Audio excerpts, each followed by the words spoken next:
Okay, public key part 3. There are three main types of public key technology. The one that Bitcoin uses is actually a subset of this discrete log, which is what we're going to talk about right now. And similar to RSA, we have a one-way math problem, or a math problem that's very difficult to entract.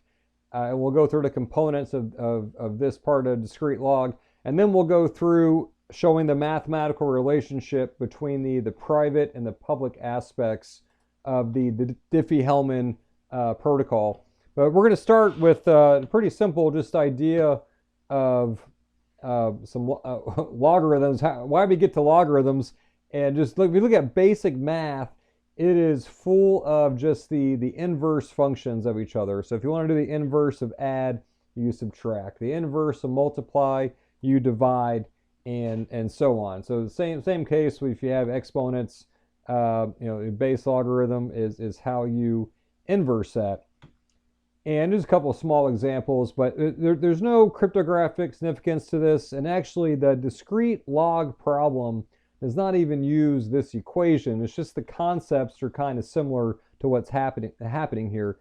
And it is just a helpful starting point to see this and to know that we're about to be talking about functions that you can go one way, and there's also a way to inverse the function as well.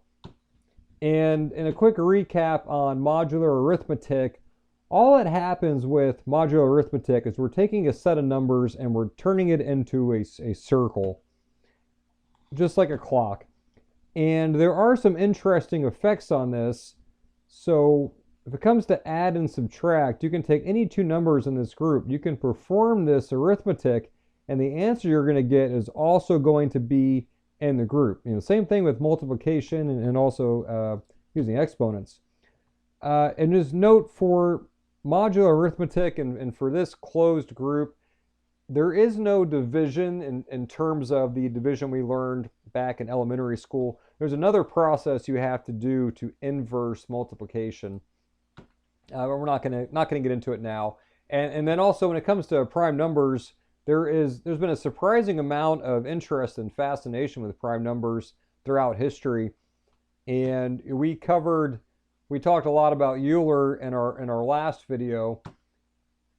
And then now going back to some more principles of prime numbers, if we have a set of numbers that ends in a prime, so here we're going to do when we loop them around.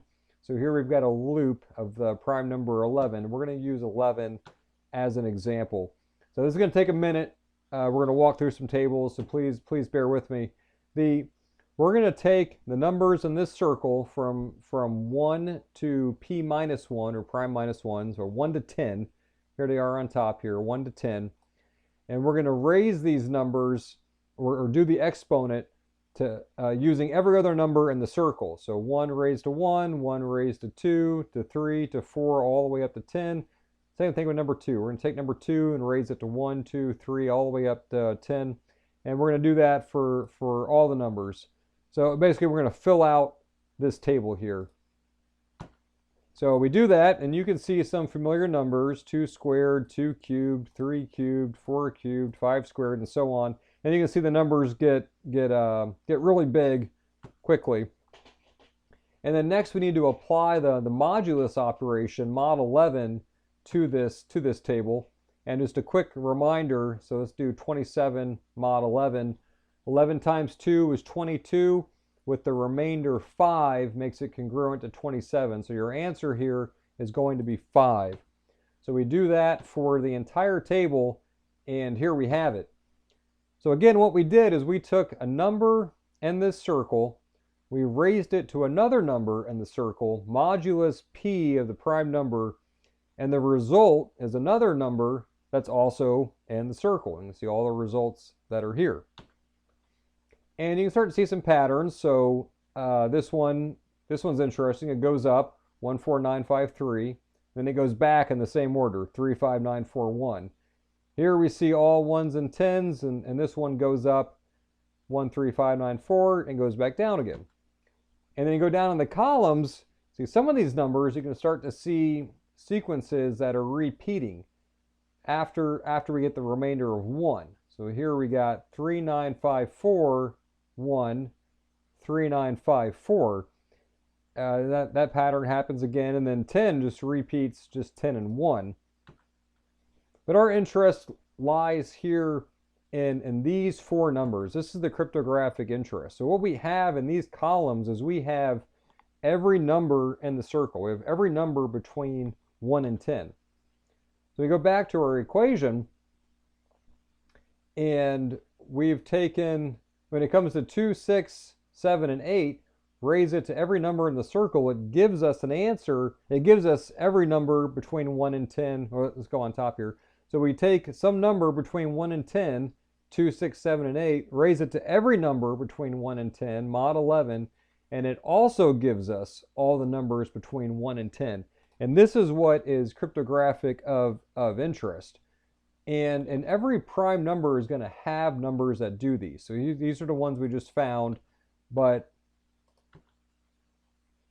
for other prime numbers, it's always going to be the case. Even super large prime numbers is always going to have that. And then 2 more things. So we start with, we start with 2. We raise these numbers. So we see here we go up to the power of 10.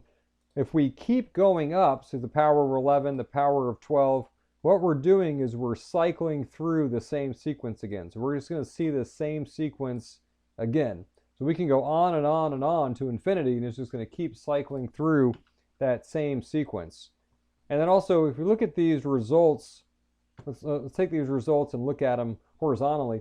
There is a seemingly random distribution. So we first talked exponents as in a normal continuous exponent result, you would expect the numbers to arrive in linear order or in numbered order. But this is, you're starting to see that the discrete nature of this problem is that the answer is appearing in a seemingly random distribution. And for all prime numbers, you have this relationship. There is some number in this circle that you can raise to any number modulus the prime, and the result is every single number up to p minus 1, and the results are also going to cycle through this same pattern. So now we bring back the idea of exponents and logarithm, and we gives us these 2 equations. And again, here the result here is not continuous. It's random and it's cyclic in nature. But now what we're looking at now is the discrete log problem. So we have our prime number. We have all the numbers in this circle. We have modular arithmetic. If we are given these 3 variables, b, y, and p, finding x is trivial. It is very easy to do. But if we're given the inverse, instead we're given b, x, and p. Another way to look at it, we're given b, x, and p, and we're asked to find y. We're asked to do the inverse. This becomes a very difficult problem to do. So the function to compute y given x, this equation, given the modulus piece here, it's not a line. There's no equation we can put to this or anything like that. What we have to do is we just have to start at the lowest possible value of y, and we have to guess and check. It's the only option we have is this brute force option of guessing and checking, and that has to do with the discrete nature of the exponent and the log inverse. So, and we were just talking, doing it by hand. Computers can put a little more powerful algorithms to it, but it's still the number of steps. So let's walk through the steps now you would need. So if you have a 2-digit prime number, you would need approximately 7 steps using a computer algorithm to guess and check and brute force for y if you were given b, x, and p. And as we increase the number of digits of our prime number, you can start to see the exponential growth in the steps required to invert the problem. And when the discrete log problem was first published, this was the example the authors used, said a 60-digit prime number would be about 200 bits. Finding X is completely trivial, easy to do, computers can do it, no problem, super fast. But if you wanted to find Y, these would be the number of steps that you would have to take to find Y. And at the time, this amounted to, quote, millions of years of if you had all the advanced computers in the world. So this was a new, millions of years given all the computers in the world. So this is the one-way function. This is the main ingredient for a public key system. You can take B, P, and X, and you can widely disseminate them. Anyone can know them, but as long as they don't know Y, you can keep Y a secret, and without Y, you cannot inverse the equation. So now we're going to move on to the Diffie-Hellman protocol that's based on this intractable math problem. So we have Alice and Bob here. They want to send a message. They're both going to run this one-way equation. So Alice and Bob, they both have their secret numbers, and all the other variables here are public and widely known. So Alice tells Bob, hey, I want to send you a secure message, a ciphertext. She sends Bob her alpha. She sends Bob the prime number and her public key A. And then Bob is going to run through the equation, compute his public key B, and send that back to Alice. So now it gets pretty crazy. Alice takes Bob's public key B, raises it to her secret number. Then Bob does the same thing. He takes Alice's public key, raises it to his secret number. Moving the slide up a little bit. And the result, they both get the exact same number. And we're quickly going to show this. So we know that alpha to the lowercase b, alpha to the lowercase b mod p is congruent to b. So we can take this b and we can replace it with alpha to the lowercase b. The properties of exponents tell us that we can arrive at this. And is the same thing for Bob. Alice is this. We can substitute this. We have on this side we have alpha to the BA. On this side we have alpha to the AB. So it's the exact same number. And now Alice and Bob have the same key, and also this key is secret. So we have, so back to the discrete log problem, we have these two secret random numbers that yield this number. And back to the discrete log problem, if we know this number, and this number, it's infeasible to find this number. Well, the same concept is at work right now. We have this public P and a public alpha. Those are public, but this remains secret because no one knows a lowercase b and lowercase a. And as I'm sorry for all these colors. So we've got alpha and the prime number, but you cannot determine this key, KAB, or the BA, given all this public information. And this ties back to the discrete log problem. Lowercase a and lowercase b remains protected by the discrete log problem. So now, going back to our starting point. So Alice wants to get a secure message to Bob.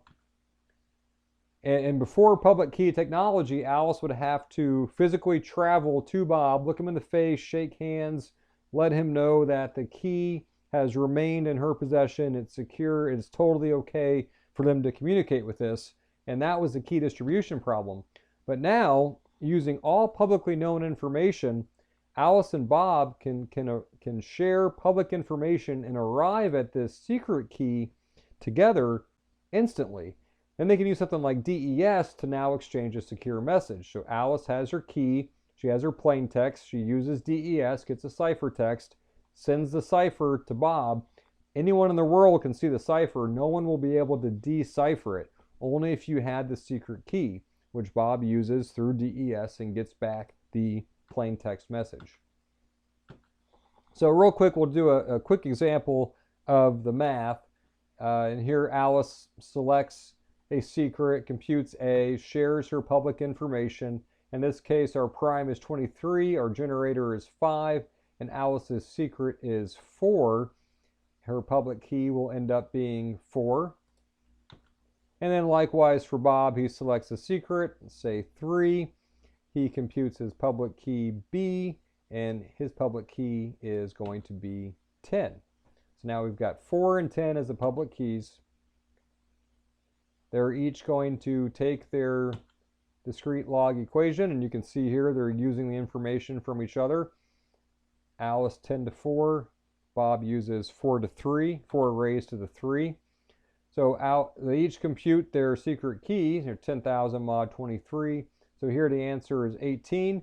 And the same thing over here, 23 times 2 is 46, plus 18 is 64. So the answer for their secret key is 18. So the Diffie-Hellman is just another solution for the key distribution problem. And the foundation of it is the discrete log problem, which lets you share public variables but also protect your secret variables.